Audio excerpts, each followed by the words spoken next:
Good evening, everyone. Good evening, Minnesota. Minnesota National Guard, under the command of General John Jensen, is deployed. We'll talk about the numbers that are out there and the mission specific that they're employing. Colonel Langer is currently at the 5th Precinct, holding that ground with the State Patrol. DPS and the folks with under DNR are out there, and our local partners in Minneapolis, St. Paul, and our joint powers agreements are assisting. The situation is incredibly dangerous. The situation is fluid. It is dynamic. I would first of all thank all Minnesotans who chose to protect our cities, who chose to protect their neighbors and stay home. Thank you for that. To all of the first responders who are out there, from firefighters to National Guard to line crews to utilities workers who are out there to keep us safe, I want to thank you for that. Law enforcement is responding the best they can in this situation. We'll get you all of the numbers that are out there. I want to say, first of all, I myself can fully understand the rage. I spoke this evening to George Floyd's siblings quite extensively. I understand that rage. We've talked about it. We understand what has to happen. What's going on out there right now is not that. The wanton destruction, and specifically of ethnic businesses that took generations to build, are being torn down. All of those infrastructures of civil society and the things that make our city great, which lends me to believe, as we look at this, the disenfranchisement that went with what we witnessed with George's death is one thing, but the absolute chaos. This is not grieving, and this is not making a statement that we fully acknowledge needs to be fixed. This is life-threatening, dangerous, to the most well-qualified forces that are out there facing this. So I want to acknowledge that. I'm deeply concerned with the people who you need to go home. You need to go home. The purpose of this, and we're seeing it spread up across the country, is making it more difficult to get to the point where we can deal with these issues. Our neighbors are afraid. People are watching this across there, and they want to know what's happening. We promised you today, and I want to thank Mayor Fry for the leadership today, and I think the issue of coordination and communicating together. This is the largest civilian deployment in Minnesota history that we have out there today.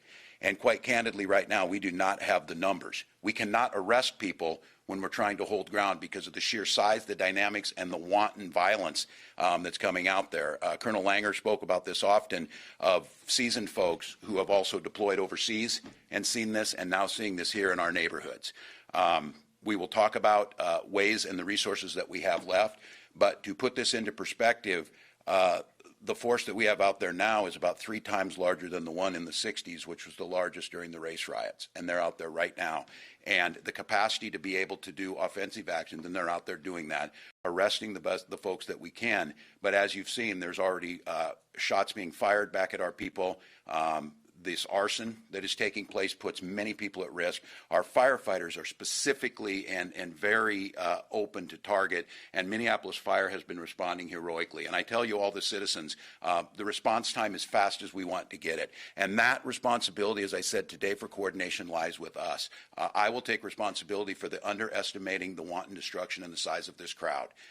We have deployed a force that I think, as we sat down together and talked about, would have in any other civilian military or civilian police operation worked. But the terrifying thing is to hear people who've seen this, and myself of looking at this, it resembles more of a military operation at times now, as especially ringleaders moving from place to place. So I would ask all of us to, again, go home to protect our assets, understanding that the priority of this mission today and the plan to do it was to deploy the assets that we had, to work in coordination and beef up what we had to do very, very quickly in command and control of those, put a joint force together to first and foremost protect life, followed by protecting property, followed by restoring order. And the issue, as I've said this time and time again, whether it was something that now seems so simple to do stay-at-home orders about COVID, is to try and get the situation under control to protect all those things. But there is a compact that goes in civilized society that you have to have social buy-in. And so with the elements that are out there now, they're stopping semis by blocking roads and then raiding what's in them. This is not about George's death. This is not about inequities that were real. This is about chaos being caused. And so my responsibility on this, and I do want to thank the mayor, executing a plan is very difficult. And I think the frustrations we all feel certainly isn't aimed at the mayor. He's performing admirably and doing everything possible. I accept that responsibility. He's here today asking and calling hourly, where can we move, how do we coordinate? So Mayor Fry, I want to thank you. The same thing with Mayor Carter of executing together. This is an operation that has never been done in Minnesota. The scope of this has now reached globally, or excuse me, across the nation. We were in contact today and had an extensive conversation, General Jensen, Commissioner Harrington and I, with the Secretary of Defense and General Milley, the Chairman of the Joint Chiefs of Staff, to talk about assets and way that we can help, to assess the situation as they're seeing it on the ground, and to put those things into a plan to operate today. That plan is not changing. Our folks are out there as we speak right now doing this. Our intention is still to do those very same things, protect the lives of Minnesotans, to try and protect as much property as we can and try to restore order on the streets. I have to do that in a way that protects those who are out there doing that, to ask them to go in a forward motion to try and to get some of these people. They are well coordinated. They will flank these groups. They will do everything possible to cause that destruction. So with that being said, I'm going to have Mayor Fry come up. We'll have our folks talk about it, and we'll talk about what the next steps are, because I want to be clear, we're about 72 hours into this. The mayor's quick action of activating the National Guard, I believe, protect as much as we could. I think now, as we think about this and we're this far into this, it seems almost impossible. It was 2 days ago from an activation. We went today of planning tonight for what tomorrow is going to look like, because I think Minnesotans need to recognize, and we clearly recognize this, what you see tonight will replicate tomorrow unless we change something in what we're doing. We changed that today in a way that was unprecedented in the amount of numbers, the execution of the plan, and the quality of the first responders who are out there. You have veterans of combat tours overseas. You have state patrol who are seasoned. You have local police and firefighters who have been doing this for decades and are the best at what they do. They're just not used to doing it where you have wanton destruction. And the challenge that we face, and the challenge that the mayor faces, is we have to do it with ensuring the safety of those people, ensuring that there are legitimate people who earlier want to try and express their grief. The folks who are out there right now want nothing more than entice into conflict, entice something that sets this off even further, entices our folks to get in a situation where we start to lose life.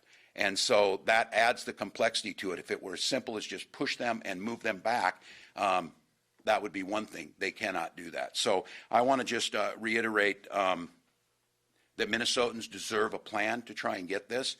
We need to assess that with all of the tools that we have, with the experience that we've seen in this. We are certainly in contact with our neighboring states and cooperations, as well as the federal government, to think about the best way to do this. The situation tomorrow will be increasingly more difficult because this has spread to other cities in a serious way, which makes the challenge of civil order even that much more difficult. But I do want to, and just clarify to my friend and someone who's led in this, and a mayor who should never be put in a position that he was put in, to try and respond. There are a limited number of resources that any city has, and this force that's out there right now bent on this is simply overwhelming what we have on the ground. And so at this point, it becomes more of a hold what we have and do the best we can. So I want to thank you, Mayor Fry. I want to thank you for